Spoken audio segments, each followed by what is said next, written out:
దగ్గరకు వచ్చేస్తుందమ్మా. ఎలా అమ్మా వీడి నుంచి తప్పించుకోవడం ఎలా? అత్తయ్య మీరు టెన్షన్ పడొద్దు, బావకు తెలిసిపోయేలా ఉంది.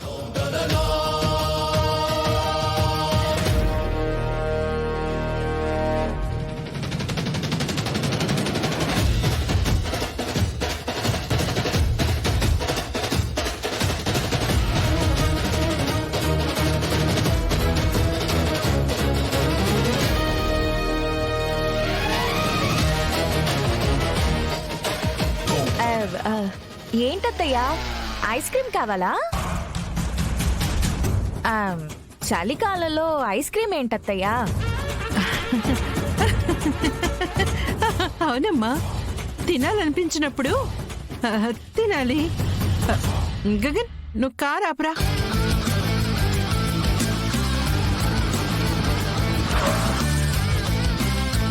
ఆయన నువ్వు ఐస్ క్రీమ్ తినవు కదమ్మా.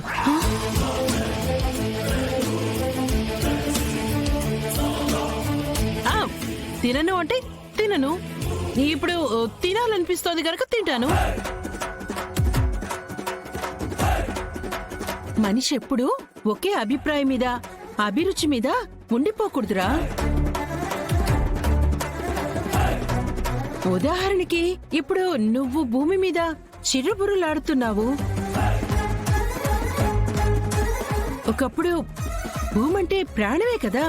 చాలు చాలు, నువ్వేం చెప్పాలనుకుంటున్నావో నాకు అర్థమైంది. ఇప్పుడు నీకు కావాల్సింది ఐస్ క్రీమే కదా, ఉండు తెస్తాను.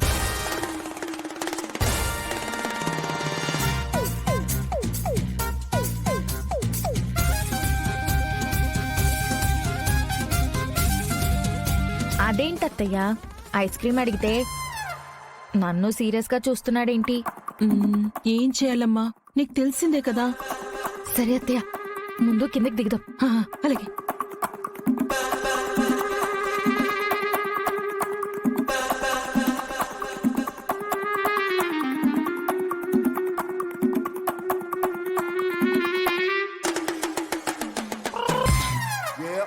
రెండు నిమిషాలైతే ఆపగలిగావు, కానీ ఇప్పుడు వాడి నుంచి ఎలా తప్పించుకోగలమమ్మా? తప్పించుకోగలము అనే సంకల్ప బలం ఉంటే ఒక్క నిమిషం చాలత్తయ్యా.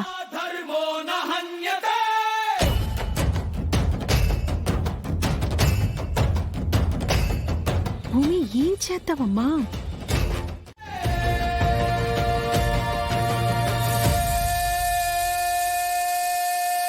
భూమి, ఏం చేస్తున్నావమ్మా? అత్తయ్య మీరుండండి. భూమి,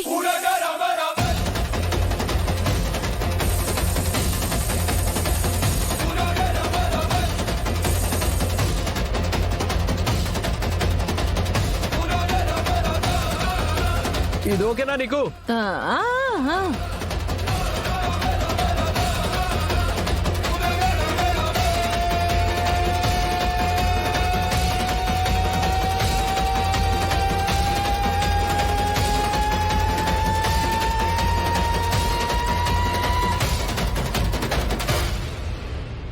ఇదిగో తినమ్మా.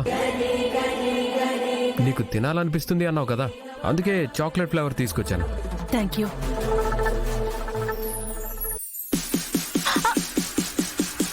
బావా, బావా నాకు ఐస్ క్రీమ్.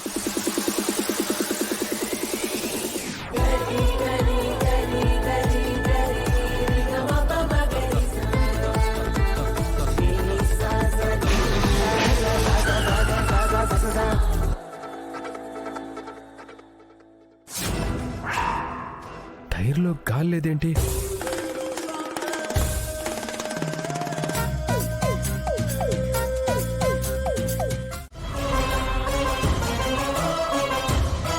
ఇంతకుముందు మీ శారదత్తని కలవాల్సి వచ్చినప్పుడు మీరాకి అపూర్వకి తెలియకుండా కలిసేవాడిని. కానీ ఇప్పుడు అలా కాదు కదా. నాతో పరిచయం ఉన్నా ఎవరు చూసినా ప్రమాదమే.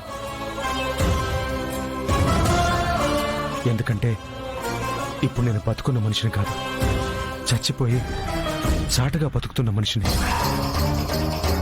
అయ్యో, ఏంటండి ఆ మాటలు? మనం దైవ సన్నిధిలో ఉన్నాం, అశుభం మాట్లాడకూడదు. అశుభం కాదు శారద, ఉన్న వాస్తవం మాట్లాడుతున్నాను. సమాజం దృష్టిలో నేను చచ్చిపోయాను. తిరిగి ఎవరికంట పడ్డా నిజంగానే చచ్చిపోతాను శారదా. మావయ్య ఊరుకోండి మావయ్య. వద్దన్నా పదే పదే ఆ మాటలేంటి మావయ్య? అత్తయ్య, ఆ ప్రసాదం ఇవ్వండి. నేను కొడతానులేమ్మా.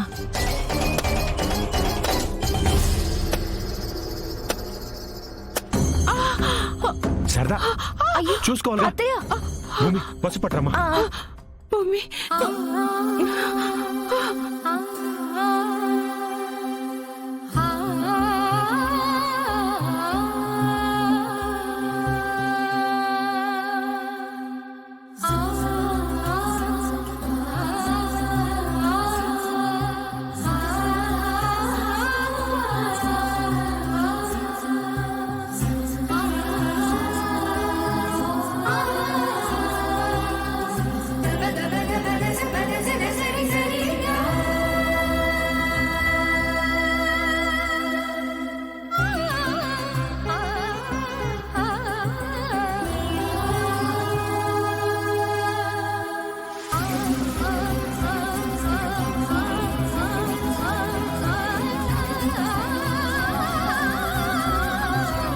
అత్తయ్య, ఇప్పుడు మావయ్యని ఎక్కడుంచాలి అన్నదే పెద్ద సమస్య.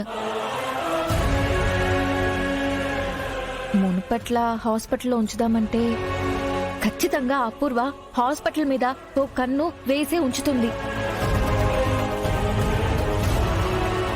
ఆ హాస్పిటల్నే కాదత్తయ్య, ప్రతి హాస్పిటల్ మీద కన్నేసి ఉంచుతుంది. అవును భూమి, నాకు అదే అనిపిస్తోంది. ఏం చేయాలో అర్థం కావడం లేదు. ఇప్పటికే నా వల్ల మీరు చాలా ఇబ్బంది పడుతున్నారు. ఓ పని చేస్తాను, ఈ ఊరు వదిలి ఎక్కడికైనా దూరంగా వెళ్ళిపోతాను. అయ్యో, మావయ్య అలా అనకండి. మీరెక్కడున్నారో తెలియక మేం ప్రతి క్షణం సతమతం అవుతుంటాం. మాకు నిజమైన సమస్య అంటే అదే అవుతోంది. అవును మావయ్య,